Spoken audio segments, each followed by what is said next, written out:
Hello and welcome to Honors Function. In this second video about the Cartesian plane, I'm going to remind you how to find the standard equation of a circle, and I'm also gonna either remind you or show you a very important technique that I will be using all year long, and that is called completing the square. You may have seen this technique, actually you probably have seen this technique in the context of solving an equation. But to me, and the more general context for the technique is just a rewriting technique. Okay, so we will see that. All right, let's start with equation of a circle. So the geometrical definition of a circle is a set of points, or the set of points, equidistant from a given point. So let's take a given point in the Cartesian plane. I'll put it right here, for example, and I'm going to call it P. Okay, and I repeat, a set of points equidistant from a given point. So that's a given point P. Equidistant means at the same distance. I need a distance. A distance is a positive real number. So I'm going to choose a positive real number. So I have two things given, a point and a positive real number. And then I have to go at the same distance from P. Okay, equidistant. All the points that are at the same distance from P forms a circle of radius r. R is called the radius and P is called the center. Okay, nothing new there. All right, so let's give a name to one of these points, M, and its coordinate will be x and y. Let me write the coordinate of P as x naught, y naught. Okay, what is the distance between P and M? We want PM to be R. Now, you remember in the distance formula you're dealing with a square root. I don't want to do that, so I'm going to square both sides. So here I'm going to square both sides, and now let's look at this formula with the coordinate. This is just descriptive geometry. Now we're going to be doing some analytical geometry. Okay, all right, so PM, so that's x minus x naught squared plus y minus y naught squared equals r squared. That's it. That's all.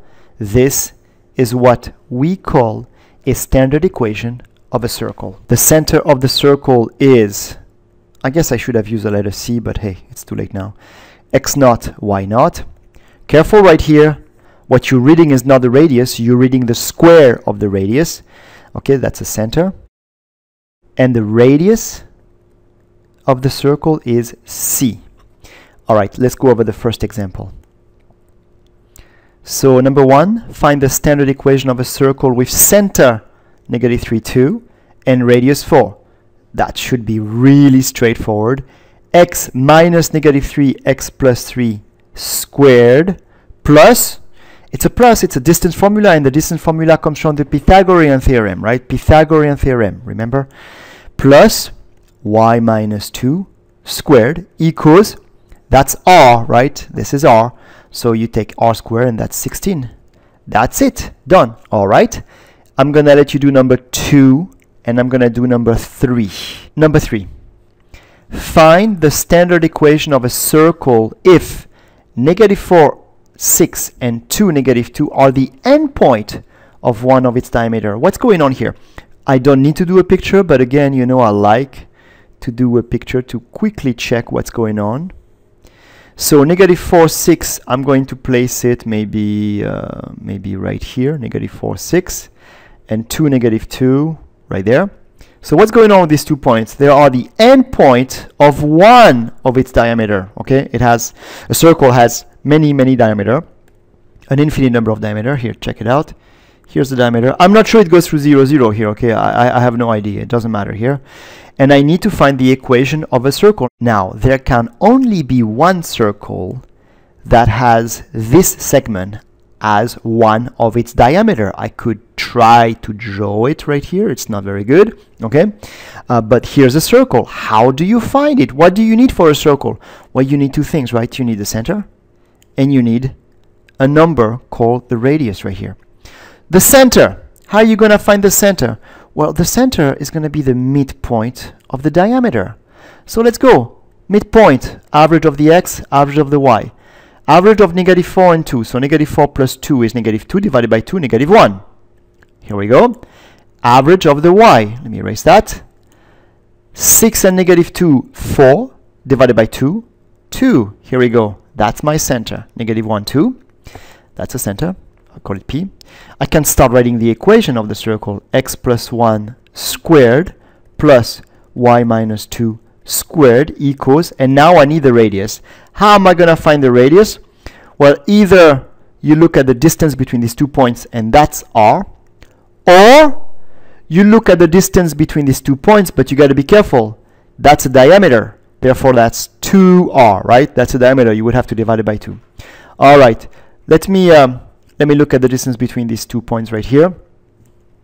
Okay, so r squared, r1 r squared, is negative 4 plus 1 negative 3 squared. Negative 3 squared. And then 6, okay, 6 minus 2, 4, 4 squared. Oh, look, it's a 3, 4, 5, right? Pythagorean triplets, 3, 4, 5. So this is just 25 right here. And here we go. Here's the equation of a circle. All right, I'm going to let you do number 4 now. Let me take a look at number 5. What's going on in number 5? I have an equation, and I'm asking you to find the center and the radius of the circle. Now, look at the equation here. Well, this is not the standard form. Not standard form. Okay? And if it's not the standard form, what do you read?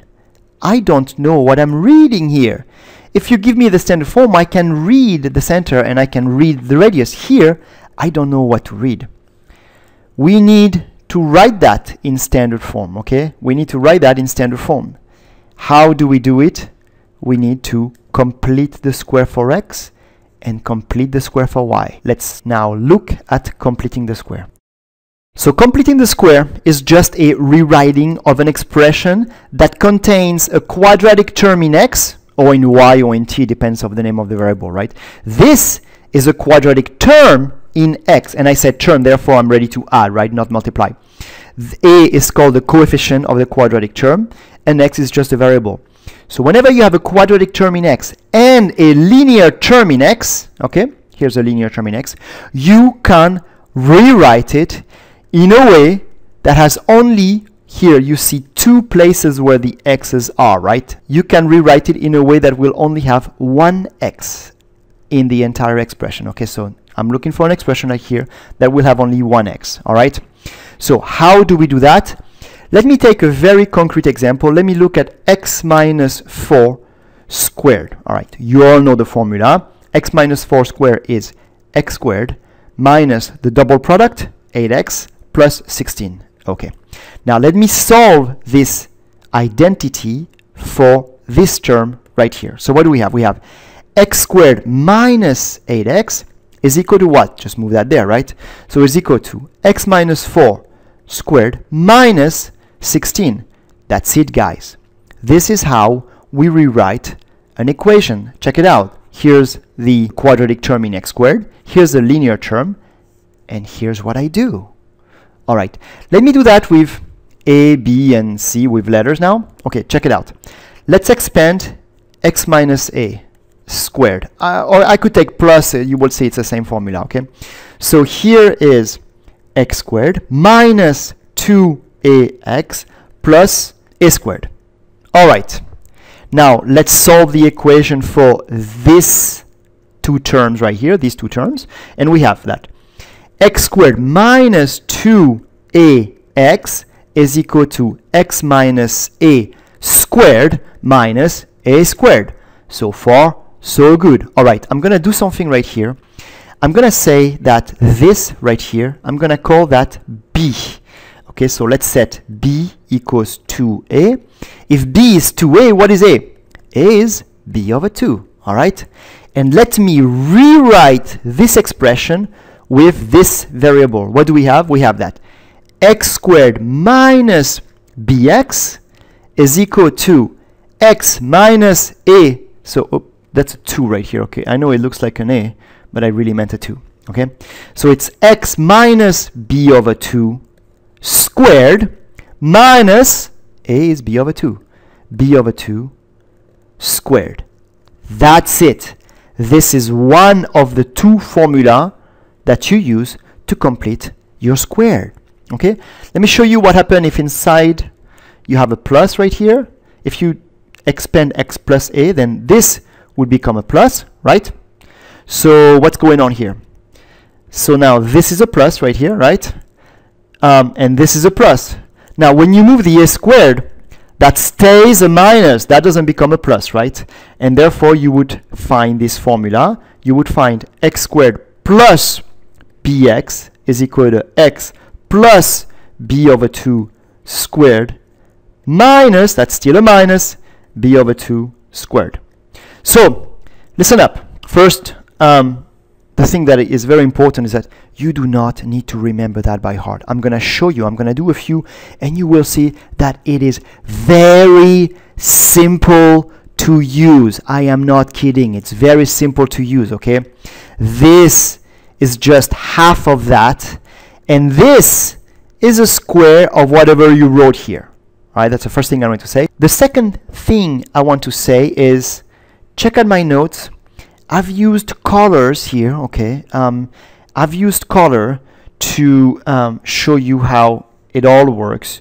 So if you print in color, it may help you, although the video should be able to do the job too, okay? Okay, let's go over some examples. You will see, very, very simple. Check this out. Number 6. Rewrite the following expression by completing the square. Okay, so we have x squared plus 6x, and I want to rewrite this expression by completing the square. Okay, so my formula is telling me 2.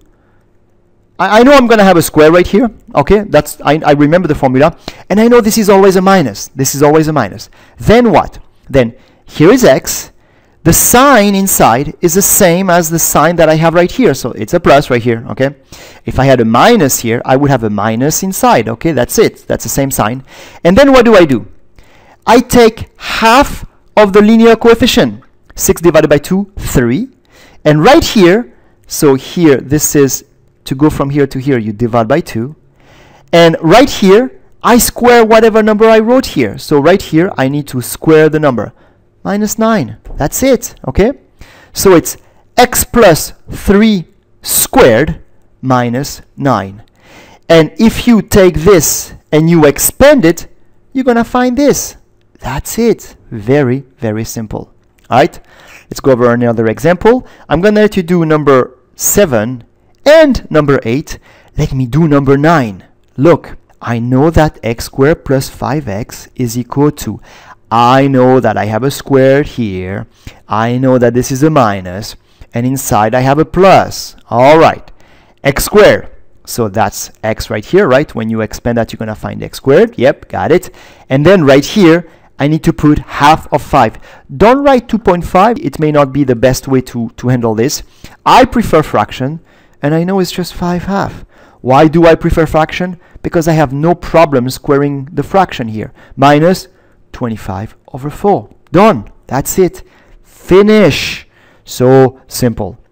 All right. Let me do number 12. You'll do number 11, and I'm going to do number 12. You also have to do number 10, okay, of course. So let me do number 12. Now there's something there. All right. You can't, okay, look, if you do 3x squared minus 5x, and you say that's equal to when you do this right here, minus, and you put a square. Here, that's not going to work, right? Because if you expand this right here, you're not going to find 3x squared, you're going to find some x squared, okay? So what's going on here, there's one step at the beginning right here, which is going to make things a little bit more long. That's all, okay? A little bit longer. Factor the 3 out. So you have 3 times x squared minus, messy. It doesn't matter. It's going to be pretty simple. 5/3 of x, right? That's what happened if you factor 3 out. If you distribute right here, you're going to find 5. Okay, got it. And now you complete your square inside right here. Just complete the square inside. 3, don't touch that. We're going to distribute it at the end, okay? Don't touch that. Here we go. And complete the square inside.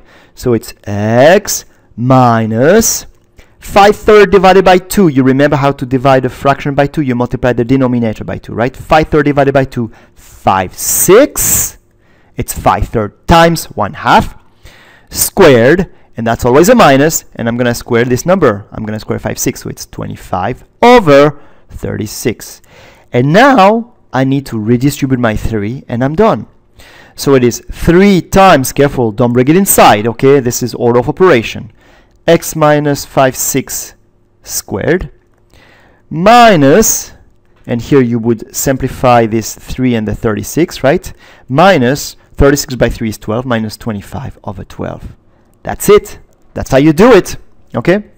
So now we can go back to the question that we had above, which I repeated right here, when I ask you to find the center and the radius of this circle. Check it out. It's going to be pretty straightforward now. I'm going to complete my square for x. So it's x minus 2 squared minus 4. Okay, so what I just wrote right here is this part right here. This is the same as that. And now let me do the same for y. So now I'm going to work on this part right here. Okay, so plus y plus 3, half of 6, right? Squared minus 9. Okay, so now this is the same as that. I just rewrote these two expressions. Let me pick up now the tail end of this equation, and we are done. Minus 7 equals 0. All right, so now let's just clean up everything and keep the standard form. X minus 2 squared plus y plus 3 squared equals, so 9 and 7, 16. 16 and 4, 20 equals plus 20. All right, so what is the center? The center is 2, negative 3, right? What's the radius? The radius is square root of 20. Do not leave it like that. 2 root 5. That's my radius. Done. That's it. Okay, not very mean. I'm going to let you do number 14. 14 is a little bit more challenging. I'm asking you to determine if the circle intersects. So yes, you would have to complete the square here. Okay, for both, find the center and radius for both. Okay, center and radius. And after that, you need to think. Okay, you need to think. And I'm going to let you try this one. It's a little bit more challenging. All right. Let me finish by telling you that actually an equation of a circle in general, not in standard form, is a quadratic term in x plus a linear term in x plus a quadratic term in y, but the coefficient must be the same. Okay, the coefficient must be the same. Plus a linear terms in y. It doesn't have to be the same as the linear term in x, okay, plus cy. And then plus another number. This is a general equation for a circle. How do I know I have a circle? Well, you got two quadratic terms in x and y, and that's not enough, and their coefficients are equal. This is the equation of a circle. Well, sometimes actually. Sometimes it's the equation of a point. When do you have a point? All right. How do you know when you have a circle, a point, or nothing? Check it out. You're going to complete the square here and clean up everything, and then three things can happen. If once you complete your square, x minus x naught squared plus y minus y naught squared plus y minus y naught squared is equal to, it can be equal to three things. It can be equal to a positive number. Okay, positive, so you can take the square root, and that will give you a circle. Okay, and the radius would be actually, the radius would be the square root of p. All right. It can be equal to 0. If it's equal to 0, when will the sum of two squares equal to 0? Think. When is the sum of two squares equal to 0? When each square is 0. That means x has to be x naught and y has to be y naught. So what do you have here? Here you would have a point. Okay, the only solution would be a point, and that would be the point x naught, y naught. Okay, and here the solution would be a circle, so you have an infinite number of points.